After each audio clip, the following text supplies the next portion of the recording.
G'day guys, today's episode of Music Business Facts is brought to you by Audible, and Audible is a very cool company that funnily enough sells audiobooks, and right now I'm listening to a really compelling audiobook on the PayPal multimillionaire, SpaceX and Tesla serial entrepreneur Elon Musk. What an incredibly interesting character. Anyhow, if you'd like to check out Audible, you can also get a free book when you sign up using my affiliate link, so go and check out nbsp.com and get your free audiobook today. As you're standing on stage, look out at the first row, the first two rows of people in front of you, maybe three, and look at them. Every single one of them is worth around 68 Australian dollars, right? And if you can't tell them what you're doing, it's your fucking fault. I love Sorry, it's your fault. So it's not their fault that they can't buy from you because you can't reach them. Welcome to the Music Business Facts Podcast, where successful music industry experts share their industry secrets that will help you take your music career to the next level. G'day folks, Rodney here. Hope you're all doing well. I've got a really cracking interview to present to you today, and this is a conversation I recorded a while back, and I'm extremely excited to present it to you because it's a super informative episode. Benji Rogers is the founder and chief strategy officer of pledgemusic.com. And if you don't know about Pledge Music, they are a global direct-to-fan platform that helps artists raise funds and create excellent pre-order campaigns. Now, Benji Rogers is also an accomplished musician in his own right, and he's been through the major label system himself. But right now, he's predominantly focused on helping creatives raise money required to bring their projects to life through his Pledge Music platform. So I really do encourage you to all go and check out all the cool shit going on at pledgemusic.com. And I've got the link to the platform in the show notes over at musicbusinessfacts.com. Anyhow, today I went over to Pledge Music and had a bit of a look, and there's a whole array of different artists there, everything from different styles of genres and bands I've never heard of, right through to acts like Black Sabbath, who are using the platform right now to offer a stack of really great, cool offers for their fans. So, yeah, like I said, go and check out Pledge Music. Anyhow, I found Benji to be a supremely nice dude, very down to earth, and I also could tell he possesses a really smart music business and marketing mind. And as you'll hear in this interview, he's also very articulate, very passionate, and he also seemingly has some great tastes in music, in my opinion. So like I said, I'm really pumped to present this episode to you. I know I often say that a bit in the show, but this episode to me really does contain a lot of powerful insights and actionable takeaways. So have your pens and paper ready, guys. Benji Rogers' wisdom in the crowdfunding and artist fundraising area are highly tuned, so get ready to get educated. And I've already listened to this conversation a couple of times, and I reckon I'll go back and listen to it again. Anyhow, I'm sure you'll enjoy it. Without further ado, please kick back, whatever you're doing, wherever you are, and listen to this awesome interview, if I don't say so myself, with Mr. Benji Rogers, the head honcho over at Pledge Music. Enjoy. So I'm here today, ladies and gentlemen, with Mr. Benji Rogers, and he's the founder and CEO of Pledge Music. And Pledge Music, if you don't know, is a global... Chief strategy officer. Oh, thank you. And a chief strategy officer. That sounds very important there, Benji. And I was the CEO. I brought in a CEO to run the company, so someone else is taken over that role now. Okay, cool. So that just gives you a bit more time to I guess, direct your creative energies into the company. Would that be right assumption? Yeah, absolutely. That and the blockchain. So my two projects. Okay, so we'll have to talk about blockchain because I'm not too sure about that one. But yeah, Pledge Music, it's a global direct-to-fan platform, and it helps artists raise funds and create incredible pre-orders and campaigns. Now, I definitely want to get into that, Benji, but I always like to, just break the ice with my guests by asking if you could just tell people a little bit about yourself personally, and then we'll go into your businesses. Yeah. So the reason I started Pledge was because I'm a recovering musician. And what I mean by that is just that I played music for years. I was in a band called Marwood, Marwood. And I was a singer, lead rhythm guitarist, and I toured for years. And I made my first albums independently. So I released on CD Baby. I did that. And I'm the son of three managers, mother, father, stepfather, all managed bands. Wow. And so all my life I've been in and out of record labels or at stadiums for the bands they managed, or, you name it. I went to Australia, a couple of times with them. And when I started to make music myself, I really wanted to figure out how you could essentially achieve either the success you wanted without having to go the traditional route via a label, or how you could augment your success with a label. And that was kind of where Pledge Music was born, because I couldn't make my own music career work, but I turned my attention to that. And it seemed to have worked really well. And then I think also, like my passions in life are reading books, music, technology I love, which is sort of, started about 10 or 12 years ago when I first discovered, sort of social networks. In particular, I was early on MySpace, really hacking that, seeing what that could do. I was in the first 100,000 profiles on MySpace, which doesn't sound like much today, but back in the day, that was a big deal, I got deleted from Facebook 3 times for trying to do the same thing you did on MySpace, But I'm a music industry brat, a musician also. And then now I've sort of, turned my energies towards, basically anything that gets artists and rights holders paid is my passion. I'm on the board of Future Music Coalition. I teach a course at Berkeley. I'm on the board of several companies and advisory boards as well. Just any apps that really kind of find hidden money for artists is my passion. Wow, that's fantastic, and that ties in perfectly with my podcast, because that's what my listeners want to hear. They're trying to forge their careers in the music business. Yeah. I wanted to ask you straight up, Benji, because everything that I've researched about you and Pledge Music and everything you do is just fantastic, and what you just said is, it reinforces all that. But what do you say to the argument that, because again, I'm a musician as well. I played in a band for 20 years, and getting a record label was kind of like getting through that filter process. And I've heard label execs say, well, we keep all the crap out. There's so much shit music out there that, the label is kind of like a filtering process where now, and I say this respectfully, but now sort of anyone can make an album. Do you have a comment on that statement? I do. I think if you look at someone like Ryan Lewis and Macklemore, whether it's your cup of tea or not is not relevant, but this is a team in their manager and them coming together and saying, they created a business.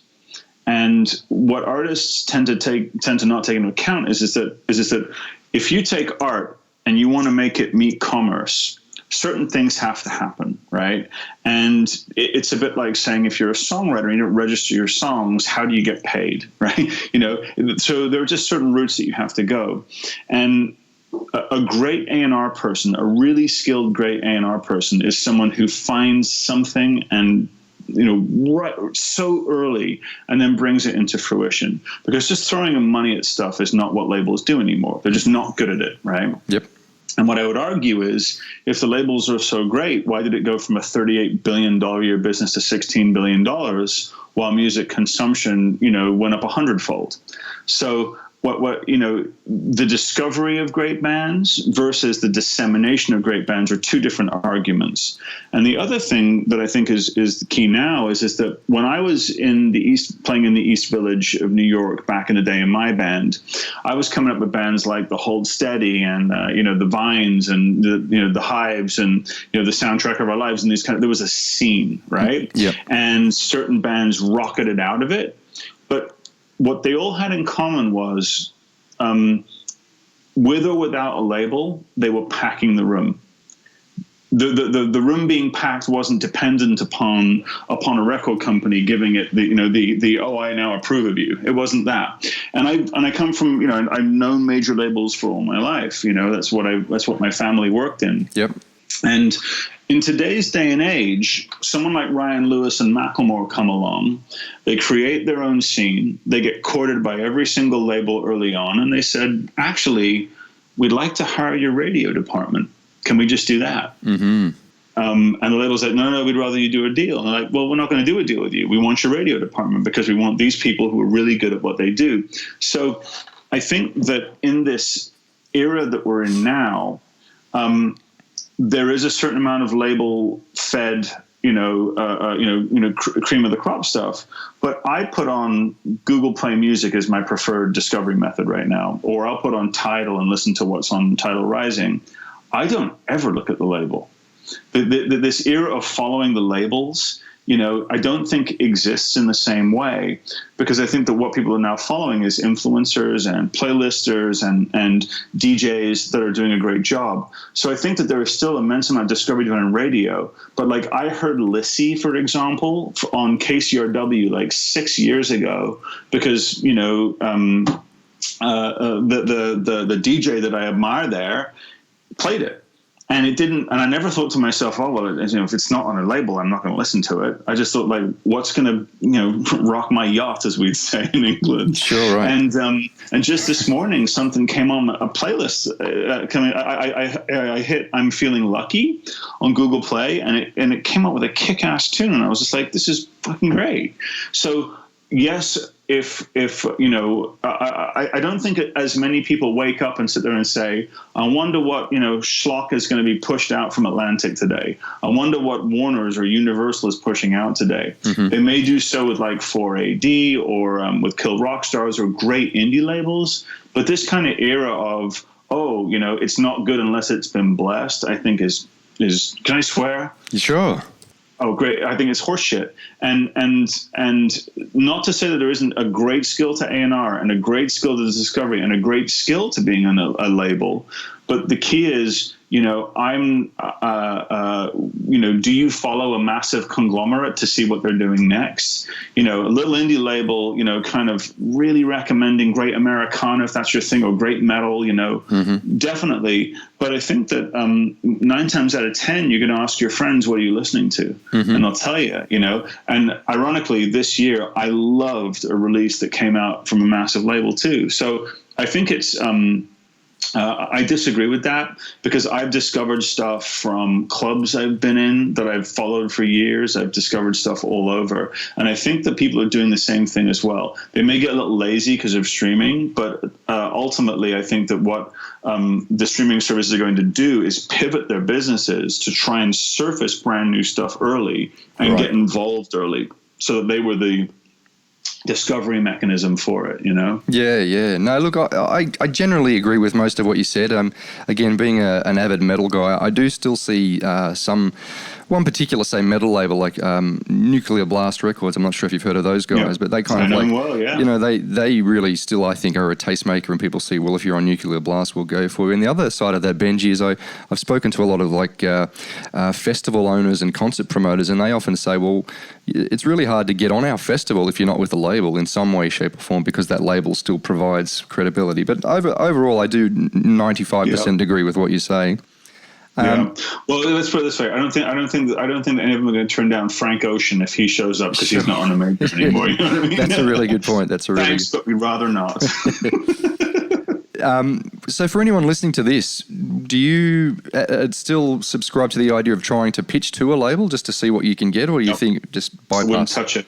Right. I would build a scene in which they come and discover you. I'd say the same thing about management. Ultimately the barrier to entry to performing live is low. Mm-hmm. If you're a brand new singer-songwriter starting out, if you're an EDM, hip hop, or you're a metal band, whatever it is, get out there in front of people, get them excited about it. And those A&R girls and guys will hear about you. Yep. I wouldn't go sending stuff into labels. I just have never seen it work. Right. Okay. And the flip side to that is two campaigns that we're launching on Pledge recently are because two really immensely talented performers that I know have signed to majors. It's gone horribly wrong, and now they're raising money to get their masters back for albums that never came out. So, and this is just like I'm pro label. Like, I'm really good friends with the team at Cooking Vinyl. I'm really good friends with a bunch of label people. But this is what I say to any artist considering this. Right? Mm-hmm. You create digital gold. You create wealth when you create your album or your EP or your songs. And when you submit that to a label, you should ask the same question as if you were about to deposit money in a bank.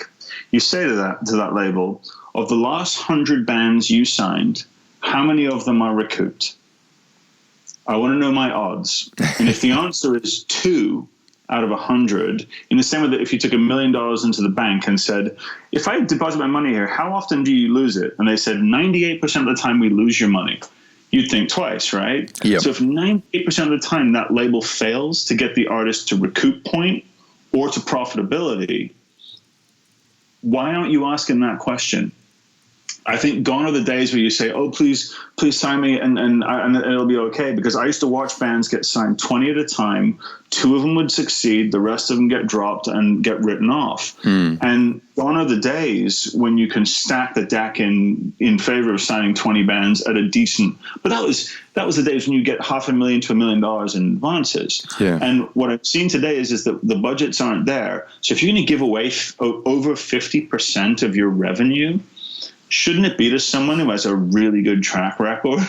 And shouldn't that be the first question that manager asks? And the other thing is I've said to certain artists that I've come across who are really strong live, I've said to them, don't take the first deal you're offered.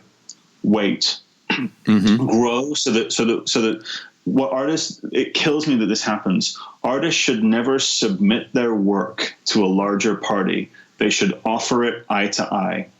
And what I mean by that is don't walk in and say, here it is, check it out, it's the greatest thing ever. I think what it is a label's going, how did you fill that room? How did you get 3 million streams? How did you achieve this? What were you doing? Because that's what needs to get on their radar. Then you're in a better position. And then what you can do is you can do a more equitable deal. Yeah. Because the challenge is if you come in too early or you come in, you're just going to get, and it's business. Yep. And another thing that artists, I would really encourage artists to think about, and this is a key thing, is when you're thinking about signing with a label or signing with a publisher or signing with a PRO, you need to ask yourself this question. And I would say that this is universal across the entire music industry, including social networks. What does this return to me? What does success look like and what does failure look like? And know that. Because you want to walk into if I were to walk into a label today, knowing what I know after all these years of doing this, I'm not going to ask a question of, what are you going to do about promoting my album and blah, blah, blah. I'm going to say, what spend per fan can you achieve? How much data what spend per fan can you achieve? And what contact ability am I going to have with that fan post-release? Because if you're going to make your money live and you're going to make your money in performance and your label is getting the music to the fans, that means that you as the artist are disintermediated from that fan. You are not able to get in touch. So in the traditional sense, it would be I sign to a label takes music to distributor takes that music to the store takes it to fan. Yep. Now, what that means is the artist, if they want to reach that fan, has to restart the entire engine again every time, which makes you label dependent. So who's going to do a better job at connecting with the fan? Some label team deciding on a marketing plan through Spotify, iTunes, etc., or you as the artist connecting with them directly, selling to them directly, and then the label's job is to reach everybody else. And this is a really important thing artists need to understand. The label's job is not to reach your existing fans. The label's job is to grow and make revenue from more fans than you had when you walked in. So one of the key principles here is that a label will never sell to a fan better than you will. It's your music that's getting them turned on. It's your video that's getting them turned on. It's your remix. It's your, scrappy EP that you made. Never forget that you're walking in with gold, right? And you don't submit that gold to just anybody. You offer it eye to eye. This is my fucking best work, and don't fuck this up. And the reason you need to have that is you got to have swagger. You got to have attitude. You got to be ready to go, because otherwise you're one of 1,000 other people saying, oh, please make me famous, make me famous. Yeah. And it doesn't happen that way anymore. It's not that way. You create, then they come. And if they're not coming, they're not doing their job. Remember, they have to check every club. They have to turn up every stone. They've got to check SoundCloud play counts. They've got to check Spotify emerging lists. That's their job. Get found.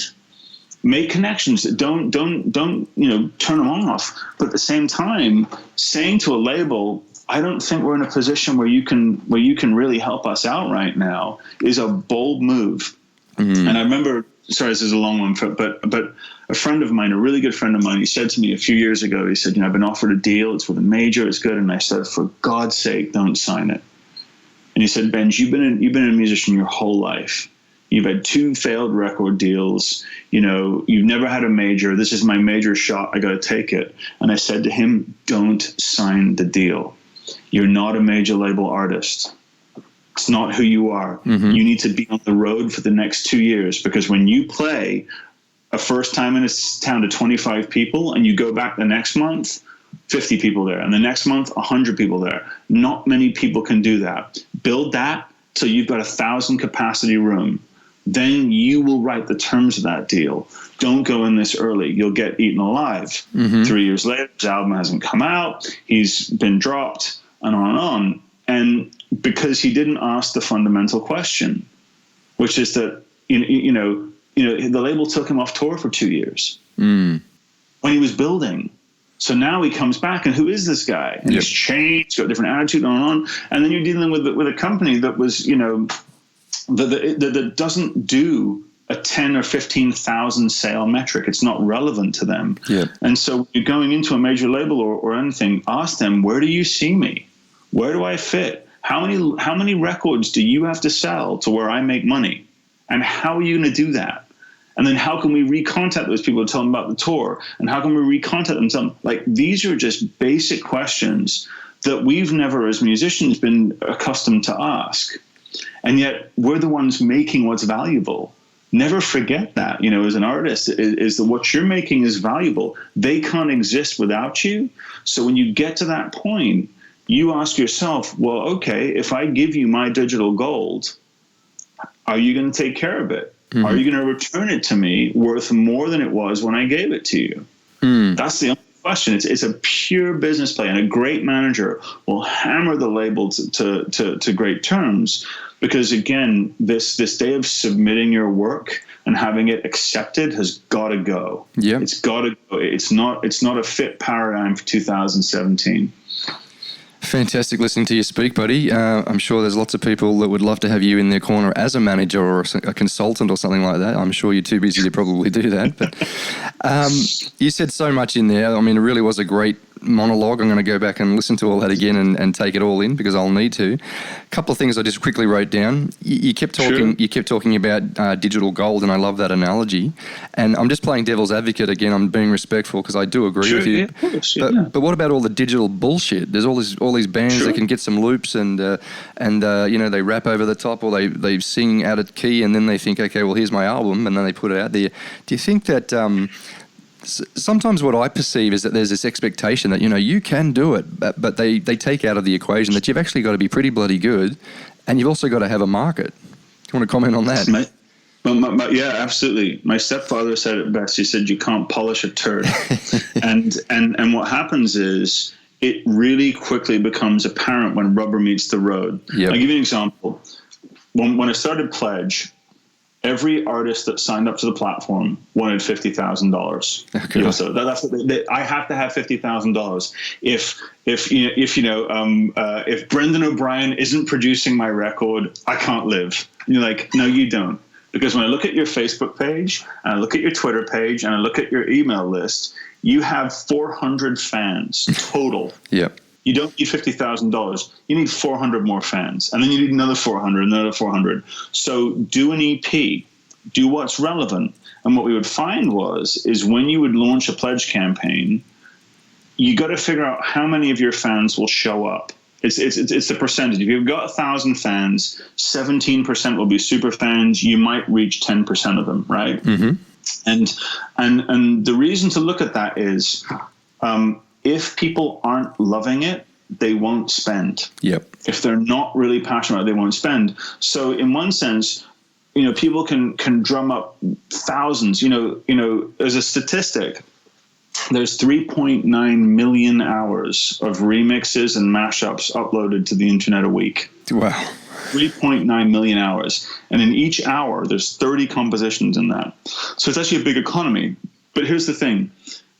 Great EDM, great metal, great, whatever the genre, right? If it's great, people gravitate towards it. Yeah. I don't believe that people are missing stuff all over.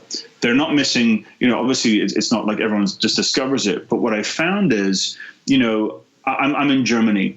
at a conference recently, and I get in the car, start chatting with the driver. How do you discover new music? And he goes, I like this one station. He puts it on, and this song is on. And I'm just like, this is incredible.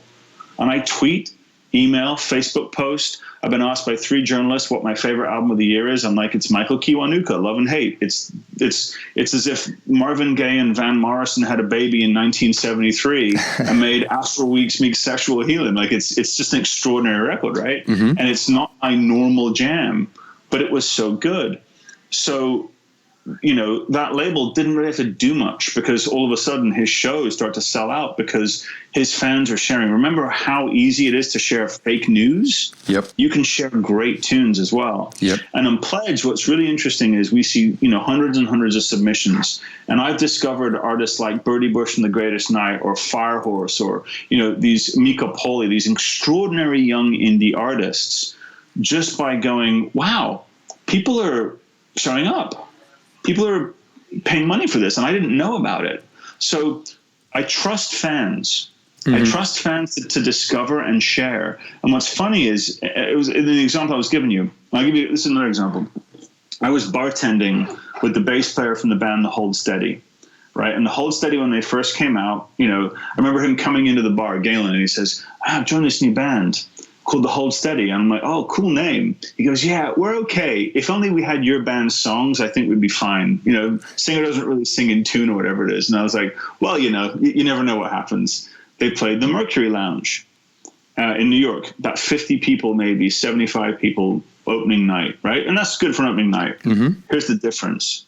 The next month they played 150 people. Right. And the next month, 250 people. Mm-hmm. And then all of a sudden they got an indie record deal with a great label because the booker at the club said, you got to check this out. Mm-hmm. And next thing you know, with their quote unquote not so crappy songs, they've far exceeded what it took me 3 years to build, because they were really fucking good. Yep. And so whether they're your cup of tea or not is not relevant.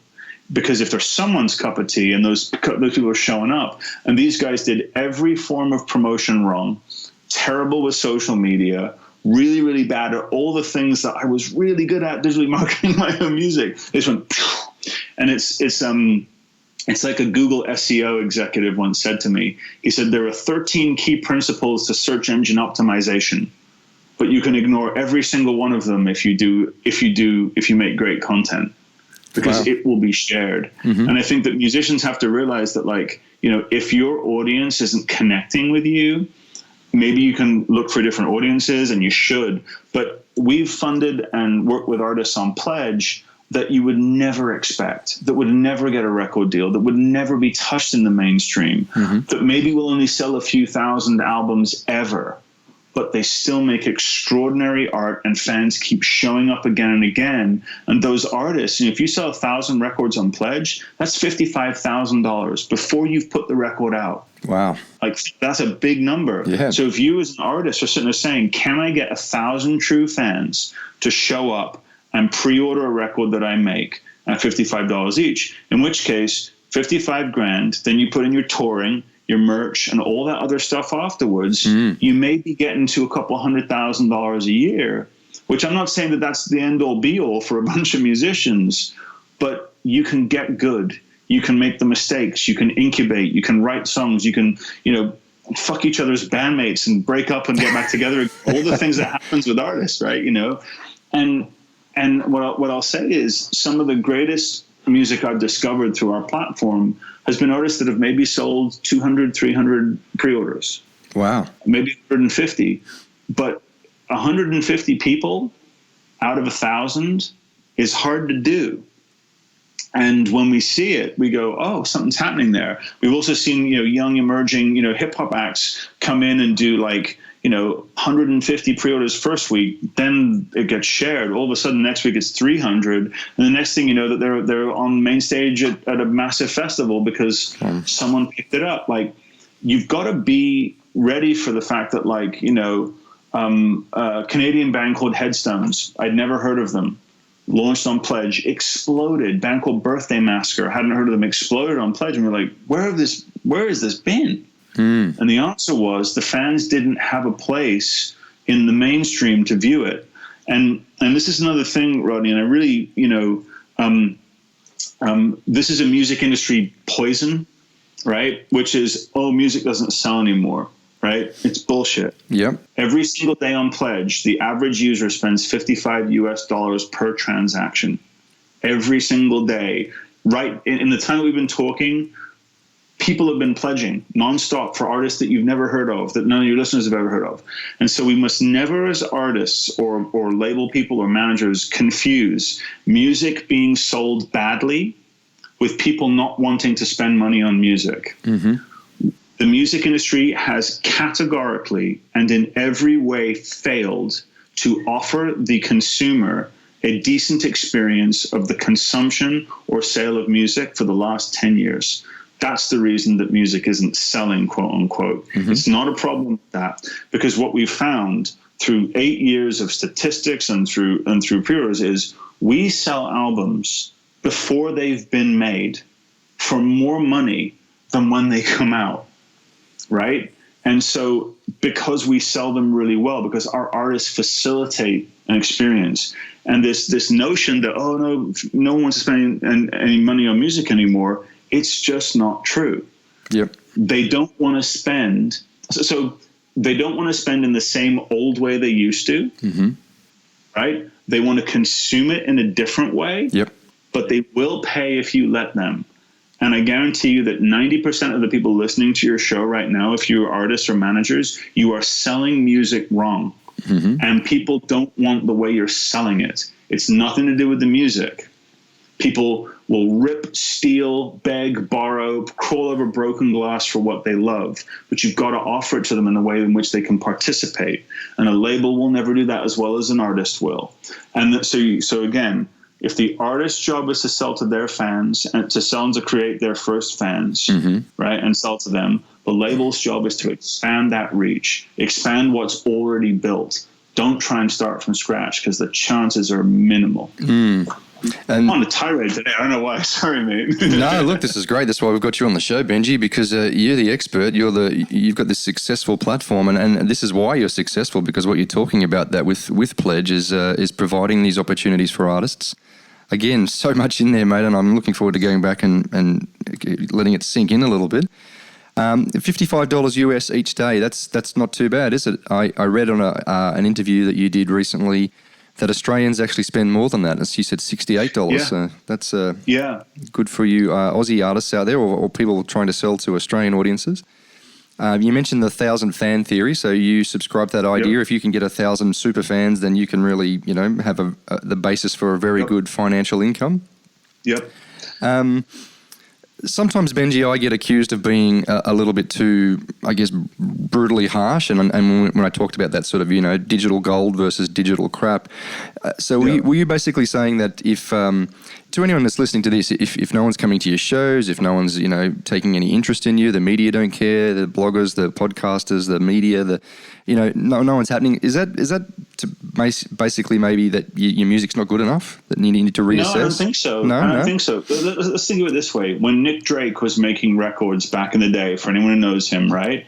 Nick Drake didn't have any kind of career until a Volkswagen commercial hit. Yeah. And the guy was long dead by then. I think of like it takes a while for you to find your footing. Yep. And remember that the music industry back in the day, not many people heard Aretha Franklin's first gospel album, right? Not many people back in the day heard these early records. Even like Led Zeppelin 1 when they came out, like a shot, right? Yep. Still not big adoption.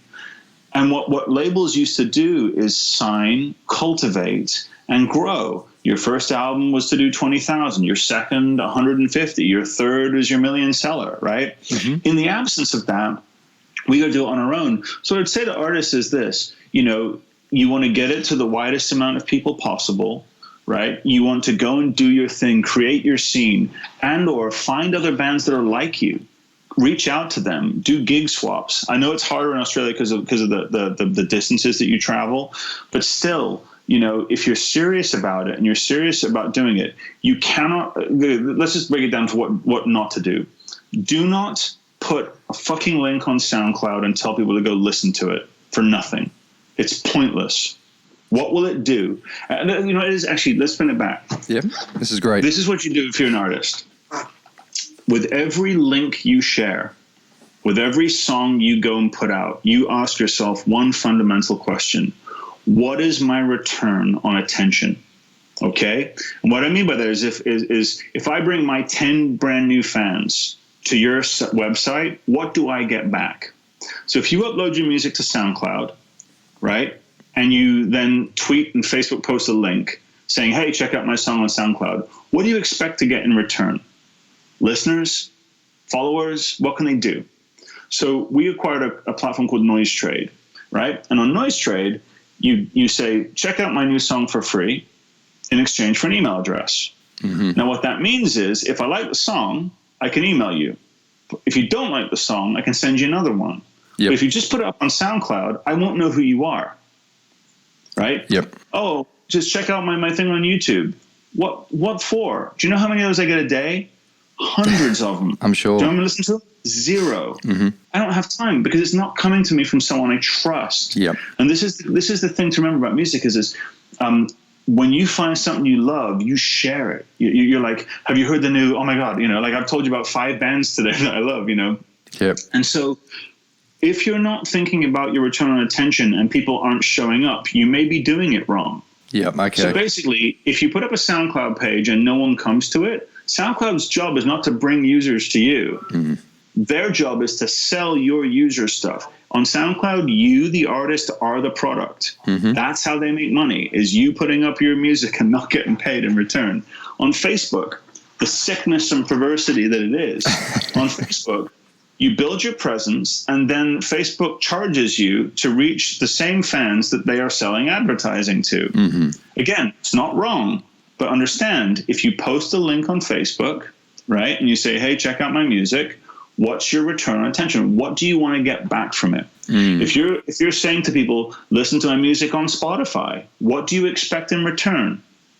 Is it 1 million streams that will make you $1,000? Mm. Is it 100,000 streams that will make you a few dollars? Like, what do you want to get back? And the way that I've always viewed life is that if you're an artist and you're making music, you got to sit there and say, who is the audience I want to get and what do I want them to do? Because if you're a brand new artist starting out, you want 50 people to go batshit about your music and tell another 50 people and then another 50 people. Mm-hmm. And that's what you want. Yep. You don't, and there is no magic way to just put up a SoundCloud link for it to just be discovered. And I know this because on Pledge, we built an algorithm based on genre type, product type, and location. Mm-hmm. We can't influence anybody. We can tell them, hey, you should check this out. And if it's great, they pay.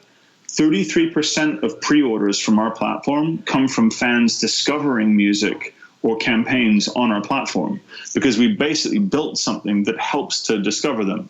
But, if you go to a Bandcamp page, make sure that they sign up for your email list, because what happens is artists go, well, I put up a SoundCloud link, I put up a Facebook post, I put up a thing, and no one's coming. What do I do? Mm. Well, what do you want them to do?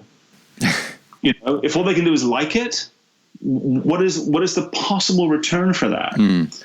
And so what I like is if you, hey, check out this track in exchange for an email address. Thanks for signing up for my email list. Did you know you can pre-order my new EP with a signed handwritten lyric sheet to the song of your choice?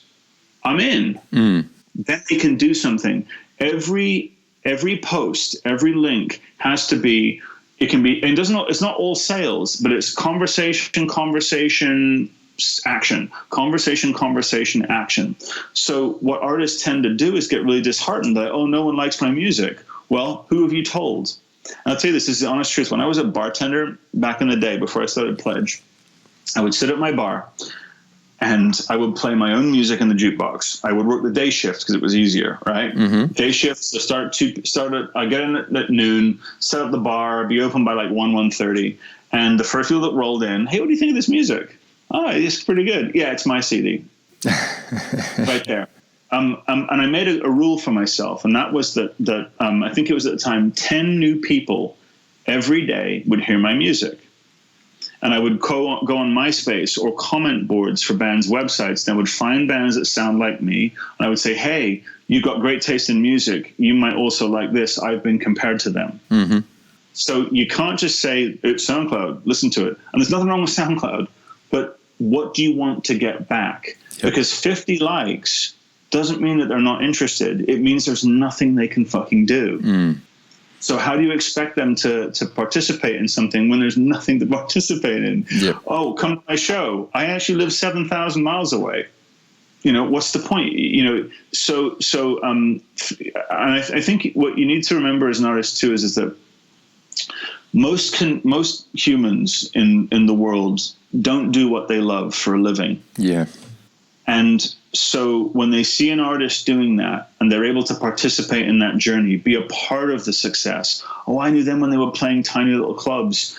Look, I've got a signed handwritten lyric sheet from their first pledge campaign, but back when they were, little tiny band, That's the stuff that music fans live for. And I know because I'm one of them, and I've paid a fucking ton of money towards artists who let me. Have you had any, because that's a sort of investment as well. A handwritten lyric sheet could be very, very valuable one day. Have you got any stuff in your vault that you go, oh my God, I could sell this on eBay for, $500,000 or maybe? It happens a lot on Pledge. A lot of people, sure. It's like, oh, why are you buying 3 signed handwritten, 3 drum heads from Joey Ramone, well, there's a reason. Sure. But, the one I'm proud of is I've got a signed handwritten lyric sheet of Orgasm Addict by the Buzzcocks. Wow, that's fantastic. I can't even remember that as a little kid. Yeah, but again, why do I have it? Because they let me. And this is the key is that there's nothing for me on their Spotify page. Mm-hmm. There's nothing for me on their YouTube page. I can do all that. That's special for me. Yep. But I, one of X number of handwritten lyric sheets by that band. And I love that song. And seeing them, you're no Casanova, you're no Joseph fucking yourself to death. You're no, like seeing them write, having Pete Shelley have written that, that's really cool, right? Yeah. I'm telling you about it. And I'm telling you listeners about it. How many of your listeners do that kind of thing for their fans? Or if you're managing a band, how much of the time do you think about where you post and what you get back from that? You got to ask that question fundamentally, because remember, what you create is valuable to somebody, even if it's just you and 20 of your friends. But that's the incubation point. Sure. And if 20 other people want to get involved, it's not going to happen just by liking you on Facebook or commenting, great song, let me know when you come to Brazil. Like, yeah, sure. Right? Yep. And this is where, like, they call it the attention economy. And I'm really passionate about this is that artists are going to become the way in which music reaches people. And the platform won't matter. Spotify is for everybody. iTunes is for everybody. Your music is for your fans. Let them experience it in the way of their choosing. Make it cool, interesting, and exciting. Give them a why. We know what the what is. The what is easy. The what is available on any streaming channel for one price, blah, blah. Why should I get involved? And Benji, is the why some kind of crazy value add, which Pledge gives you the opportunity to be able to interact with them in that capacity? Sometimes. Yeah. Sometimes it's a series of video blogs. Yeah. Sometimes it's the story of why you're making it. Sometimes it's, the story of the album. And it's not just about offering crazy stuff. It's actually the key to Pledge is there are a bunch of cool ways in which you can buy, but when you buy, you unlock the making of something. And think about, like, one of the analogies I like to give, sorry, I'm sweating in this room now. One of the analogies I like to give is a reality TV show. You never know what's going to happen at the end, right? So the outcome's uncertain, and it only happens once because it's happening live. That is what every album is. The story of every album. The second you walk in the studio, you've got an idea in your head. What it becomes in the end is unknown. You have no title, know what the album cover will be. Why can't the fans feel that same excitement? My stepfather managed a band an artist back in the day, and I was such a fan. And when that artist would send him demos, I would just be like, oh my God. Like, I'm literally behind the curtain here. Yep. So why can't fans feel that too? Absolutely. Because again, it's worth an average of $68 if you're in Australia or $55 if you're in America. So would you rather have 1,000 people doing that? Would you rather have 1,000 people listening on Spotify, or would you rather have both? Yep. Absolutely. And that's the key. A pledge campaign with a noise trade campaign, selling your shows through Set.fm, our other sister company, like these things are not either or. They're as well as. But if you don't allow the fan to spend, then all you're relying on is for Spotify and iTunes and some ticket sales to give you your money back. And that's harder to do than letting a few fans do what, carry the financial burden of the many, because they will. Yep, sure. They will. No, look, this is all fantastic, Benji, and I'm really appreciating this. Again, there's so much in there, and, I could easily talk to you for hours, but I don't want to do that. I want to try and get in. So can you really just extract now for anyone who's still listening to this who aren't quite sure exactly what Pledge do? Like, what's the difference, say, between, say, Pledge and Kickstarter or just another fundraiser? Sure. Yeah, so basically, Pledge really focused on. I founded Pledge around the same time as Kickstarter. They launched 3 months before us, so we didn't know they were in existence, and they didn't know we were in existence. And when I watched them come out, they were like the major label. They had massive venture funding. We were 5 guys in the basement trying to figure out how it worked. Yep. And rookie CEO on my part. And what Kickstarter and Indiegogo focus on is give me money, and then I will go and do. Yep. And they're very narrow windows of time, 30 days, 60 days, etc. And what I didn't like about that was, you were exposing that you needed money, which felt desperate to me. Again, you're submitting, please give me, then I will give you, it's a handout. And B, I didn't think the amount of money was relevant, because there's nothing less musical than help me raise 25 grand, and then I will, and then I will go do.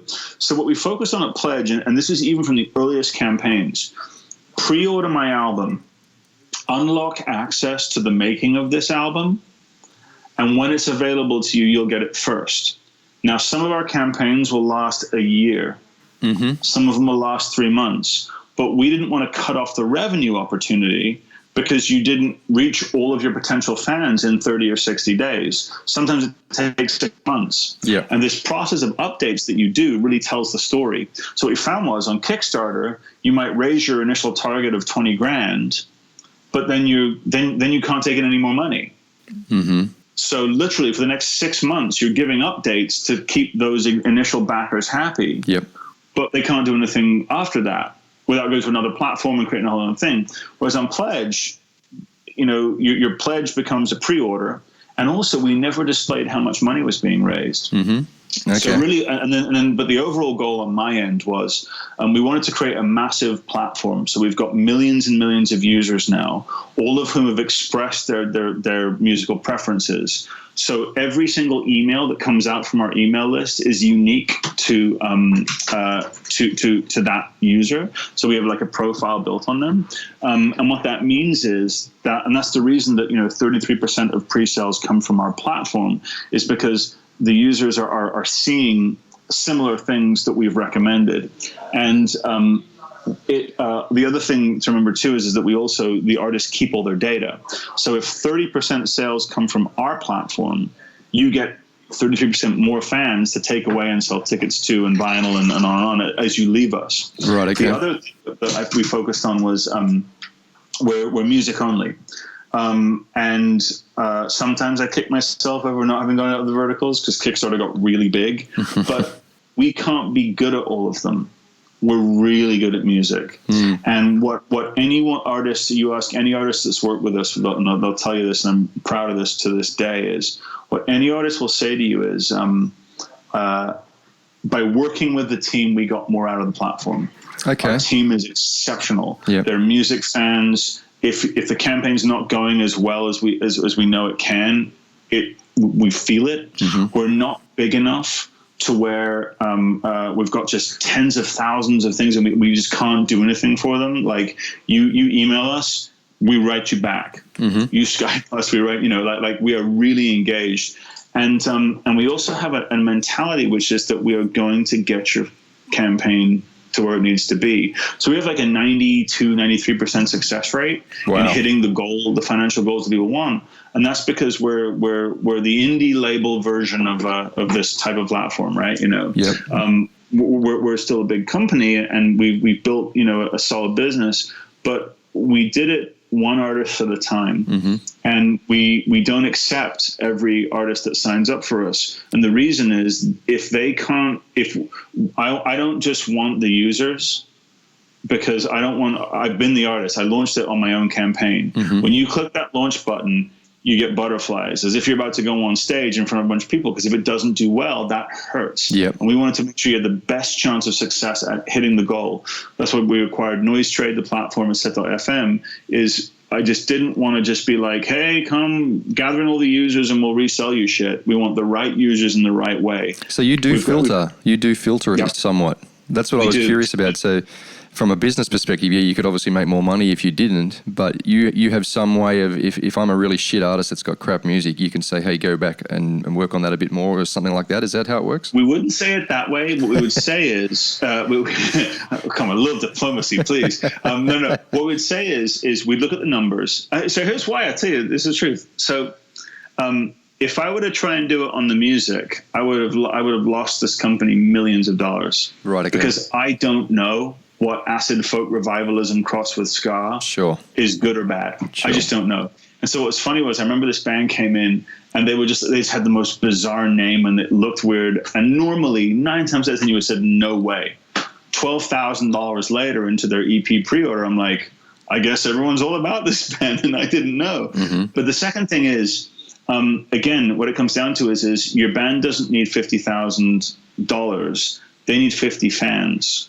And so what we'll do is, now we say, listen, and this is the reason that we acquired Noise Trade, the company, is we said, listen, you can't make $50,000 now. Go to Noise Trade, give away a song in exchange for email addresses, and come back to us if you get 500 signups, or if you get 1,000 signups. Good one. If you don't, thank God we didn't let you launch and fail to make $2,000. Because that's a horrible feeling. And also, and we benchmark that success rate. That's really important to us as a company, is we want to be the company that didn't lie to you, that makes sure you keep all your data, email address, phone number of every single one of your users. If we suck, you can take all your data and fuck off somewhere else. And it's meant that we go into every day knowing we can't fuck it up for our artists. And I know that a lot of people will say that, but it's like, these guys are sitting there right now trying to make certain campaigns that are not performing to our standard, which is still like, why is the spend per fan only $35? It should be $55. Like, these are what managers should be harassing us about, right? You said it was going to be $55. Why is it under that? And then our job is to go and tweak that campaign and see what we can do. And you can't do that when you're doing 10,000 campaigns a month. There's nothing wrong with crowdfunding.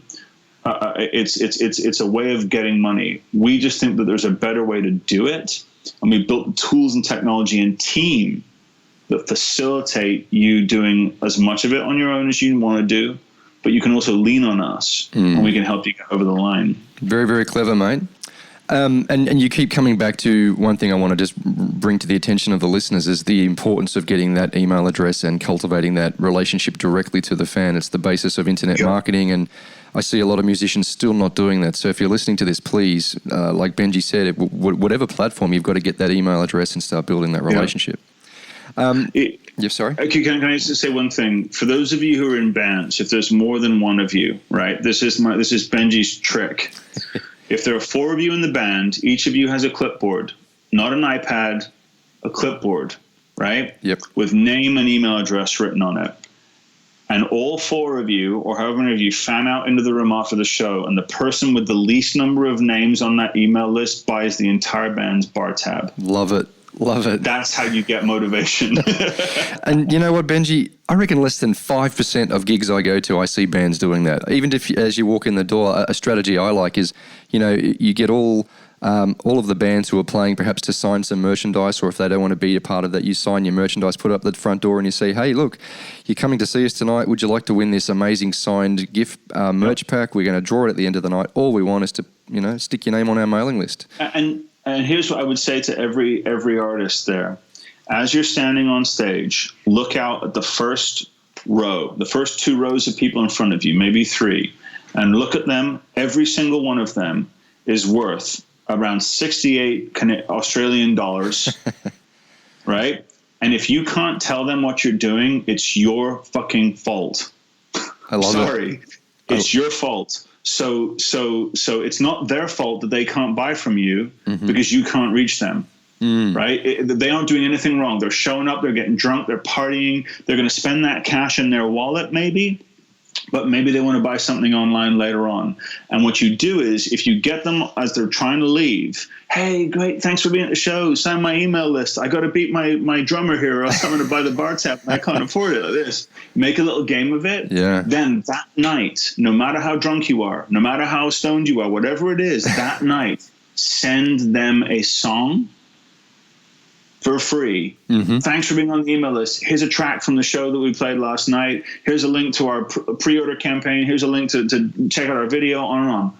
Engage them right there and then while it's hot. Because remember this, when they get to work the next morning and they fire up their email, or they're looking at, and they're going to say, oh man, I saw this great band last night. Check out this weird email they just sent me. That's how it happens. If you don't have that connection, you can't expect the fan to find you on SoundCloud, to figure out where your Facebook page is. And then you got to pay Facebook or SoundCloud to reach that fan. You must own the connection. It's your digital gold. It's literally like the data and the music are digital gold. Always think of them that way. And look at and every artist or manager listening, the first 2 to 3 rows of your gig, the ones that crunch up to the front, the ones that you see at every show, if you don't have a way to sell to them directly, quit now. Just stop. If you're not going to make that commitment to yourself, don't bother. Because to expect them to figure out which @name you are on Twitter, which @name you are on Facebook from the 1.3 billion accounts, it's pointless. I love that, Benji. I really do. That's really, really awesome and very powerful. What do you say to those musicians that say, look, I'm an artist, I'm a right-brained thinker, this business and entrepreneurial stuff's not for me? Do you think, I had an interesting debate with one of my colleagues on social media the other day about this. I'd love to know your opinion.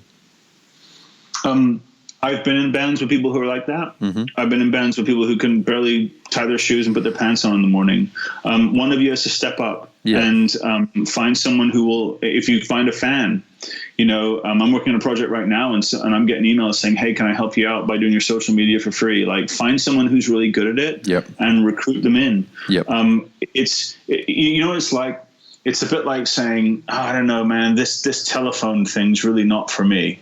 I don't want to choose, the kids that are listening to music right now, the tools and the methods have changed. Sure. But what won't go away is they're going to have to log into their college, their social security, their government benefits, their phone bill, whatever it is. Remember this, into the phone. If you can get into that fan's phone, that's yours. You can of course be the aloof musician if you want to be. That's fine. But don't expect anything to happen for you because someone's got to do the work. Exactly. Someone has to, if you're not out hustling, someone else is. Yeah, that's right. And that was the point I was trying to make, is that this particular person was saying, if you're not an entrepreneurial mindset artist, then you're going to fail in the industry. And all I said, well, not necessarily if you can get someone else to do that for you, like you just said. There's nothing entrepreneurial about betting your band as to who can get the most email addresses on their email list and sending them a song. It's just not that, the barrier is not that high. Yeah. Because again, and then once you've made that connection, it's there. It doesn't go away, and then you just got to figure out how to maintain it. And I still say this, like, you never stop working on your craft. You never stop getting good. I still play guitar. I still pick up, the instrument. It's not my main thing, but I spent years getting good at it. Yep. And I spent years learning it. And here's what I'll say. I've seen artists who are really bad at it become good at it. Yes. You just got to turn a little bit of your brain towards not just how great is this music I'm making, but how will it reach people? And the other thing is, you got to ask yourself is, do you want to do it? Do you want to make it a business? That's right. If you don't, then it's a hobby, and that's fine. Exactly. But don't benchmark it as a business if you're not prepared to put in the work. Exactly. Great stuff, Benji.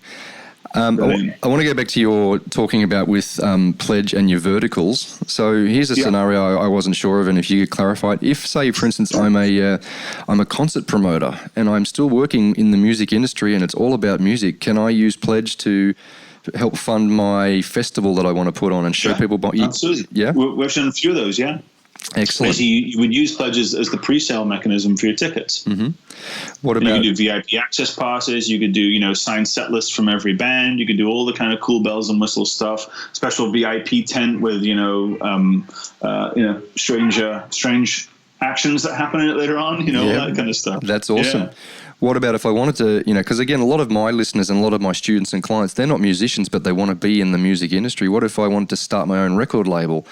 Can I use Pledge to... Artists have, so labels have done it. Labels have done it around compilations. Labels have done it to do it. I think, if you look at it as this, the making of things is more interesting than the selling of things.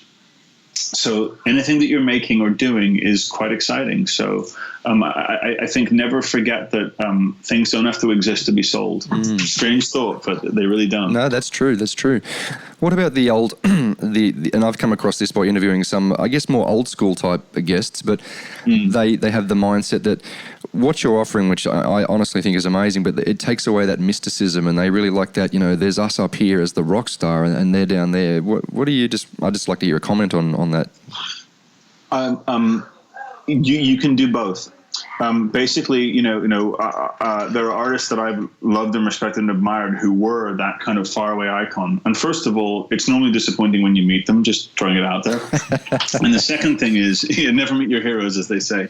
And then the second thing is that you don't have to reveal it all. Being able to buy a signed handwritten lyric sheet isn't selling out. Mm-hmm. If you're not comfortable doing an intro video where you say, "Hey, pre-order our album and I'll then you can make a piece of art. Sure. Remember, they just want to participate in something that is not just mass-produced and for everybody, that is by design a little weird or a little left of field.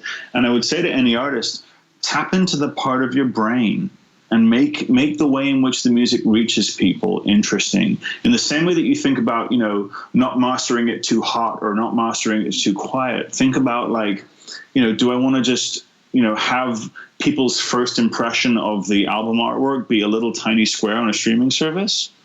Or do I want to offer them a lithograph version of it? And then you would do a video interviewing the guy or girl that made the artwork, showing, this was the inspiration. Well, the artist came to me with these kinds of concepts. This is what I did. Think of how fascinating that would be for a band that you love, right? Yep. So just remember that, super fans want more, and you can still be mysterious and still be a rock star. There's nothing that you don't have to shake everybody's hand, and you don't have to. But just remember that you're closing down the avenues if you don't go viral quickly. Yep. And again, it's just. But you have to. I think a lot of musicians are not ready to make the decision to kind of go, this is no longer a hobby. This is for real. Mm-hmm. Because it's just a different rule set, today. Sure. There's a great thing I heard you say on another interview, Benji. You said there's a million ways to buy things, but very few reasons to.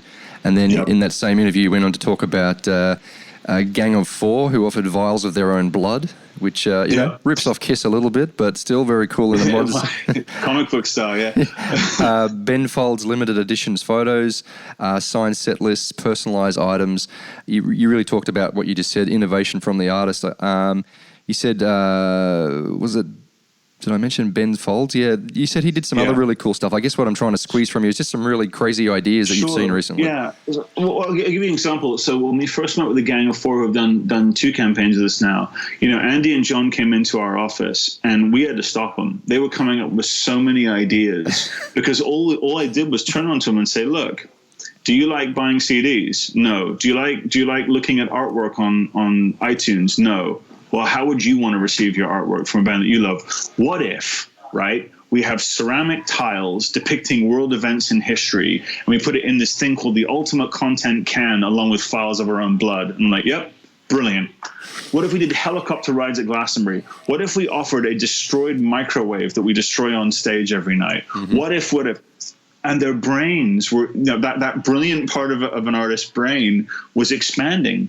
With Ben, what Ben wanted to do, like some of the ideas that we even had for him were a little too much. But what I loved about on Ben's side was Ben would do things like, he put every single fan's name that pre-ordered the album into the credits. Yep. Once it hit a few 6,000 fans, there was a double insert in the vinyl with everyone's name in tiny. But again, you pick it up and what do? You go look for your name. That's right. You feel special. That costs nothing. Mm-hmm. It's cost nothing. You're going to make it anyway, right? Yep. What's the digital version of that? Do you do limited edition digital versions anchored in blockchain? Like there are all these things you can do. You just have to put that part of your brain on. And I challenge any artist to sit there and say, I can only be creative about the bass. I can only be creative about songwriting. Bullshit. You're creative about the artwork. You're creative about the packaging. You're creative about the press release that you want. You're creative about your bio, your website, your Facebook picture, all that stuff. Don't tell me you can't think outside the box. And that's the whole point of being an artist, right? Is to think outside the box and to not do what everyone else is doing. So why have the music industry decided, no, we're going to do it the same way. Mm-hmm. All our artwork should be this big. All of our music should come out in 320 kbps on Spotify. All of our should do this on. We're done with that. That's what I meant about there are millions of, we don't need more ways to buy music. We need reasons. Yeah. And every weird quirk and charm of the process is interesting if you've never been there. Because remember, 99% of people work for somebody else doing a job they don't want to do because they have pursued that dream.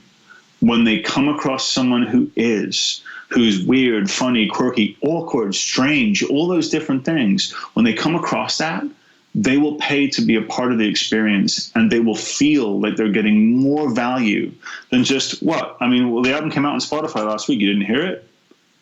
What? Along with 22,000 other albums that came out this month? Sure. Yep. What's better? You're getting me excited, Benji. You're making me want to reform my band and do a pledge campaign. But anyway. I think it's time. Well, let me ask you this. When did your last album come out? 2010. Yeah. Was it on vinyl? Yep. Vinyl, CD. Yeah. And that was, I guess, just at that point where everything was going digital. Did you offer test pressings? What, sorry? And did you offer, do you still have test pressings? Yeah, we would. So what about the 10-year anniversary pre-order with test pressings from the original? Plus you could do handwritten lyrics, artwork, on and on. Just turn that part of your brain on. Yeah, that's amazing. That's awesome. With some of the digital products, Benji, I wanted to ask you, has there ever been any piracy issues? Like I'm a super fan, I get access to this behind-the-scenes content, and then I put it up on the internet for everyone to see. Does that happen? Almost none. And the reason for that is they feel like it would be screwing the band directly. So it's been amazing to watch, because I remember there was one band, I think it was Funeral for a Friend.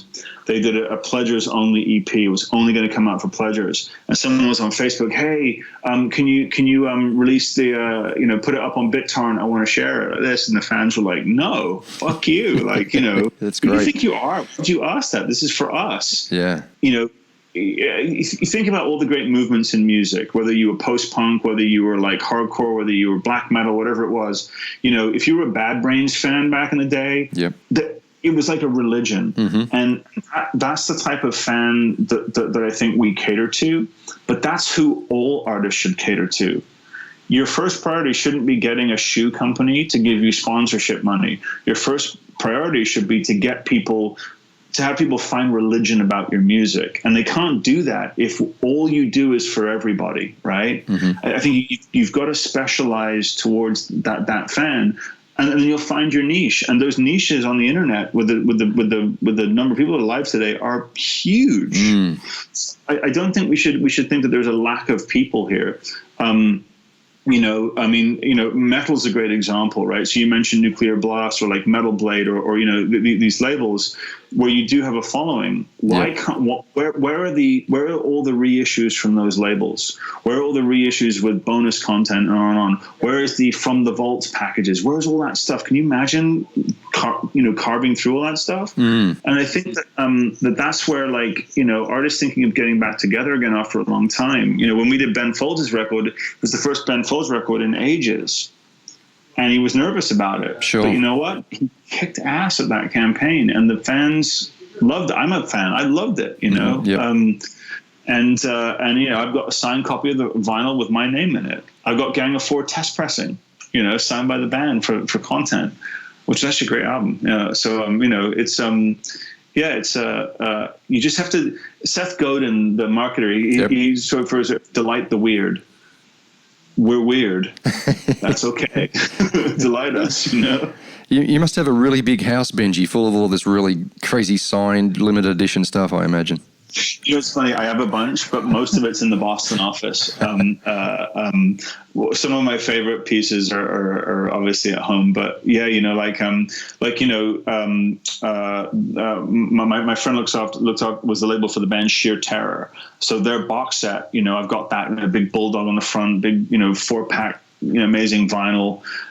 It's just great to have this stuff. You know, it's we're geeks. We're weird. We love it. I hope your will's up to date and all your friends have got their dibs on what they want if you pass on. Absolutely. We'll wrap it up, Benji, because you've been such a great sport and given us so many amazing stories and takeaways. But I've got another last question here. Were there any disaster stories where fans have pledged and then things haven't been delivered because the band broke up, or, you know, what happens in those instances? We refund. You refund. Yep. And basically what we do is we pay out the campaign in stages. And the reason that we refund is, and this is a kind of key thing, is crowdfunding is easy if you're the platform, because what you do is you say, look, we paid all the money to the artist, we're done. And I couldn't stomach it. And we had a board meeting many years ago, and I said, I can't, you know, build a platform that wouldn't refund the fan if something fucks up horribly. And sometimes we're refunding it from the band's money because we haven't paid it all to them. Other times we're refunding it from ours. We'll offer them, you know, to move the pledge to something else, or a gift pledge on something else, whatever it is. But I couldn't do it. There have been so many opportunities to, like, make a quick $1 here or do that. Sure. And you got to ask yourself, like, because if we fuck up the fans' experience because we fucked up on the platform sense, then they're not going to come back for the next band and the next band and the next band. So we want to build a community of pledgers, and you know, they're a strange bunch. But yeah, so basically, if a band fucks up and it goes wrong, we will refund you. No questions asked. And so we have to keep a reserve to make sure that can happen. But it's happened so rarely because, again, we work really hard. And the other thing is because we're not time constrained, sometimes it's just, you know, the band's going to take another 6 months. And in fact, you end up sending more records because you've announced the delay. And that's just another weird thing.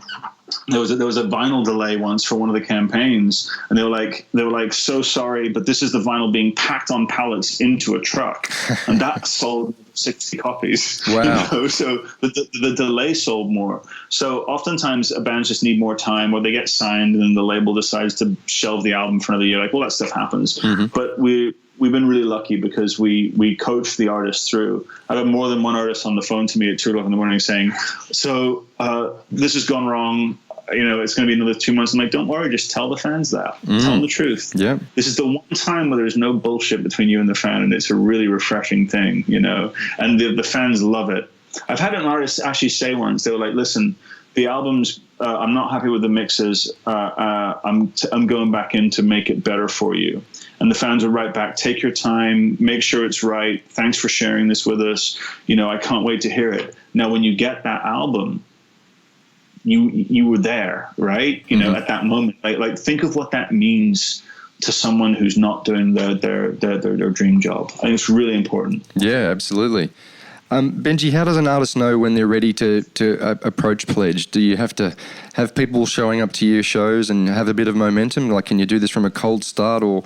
To be honest, yeah, it's a good question. To be honest, I would just sign up.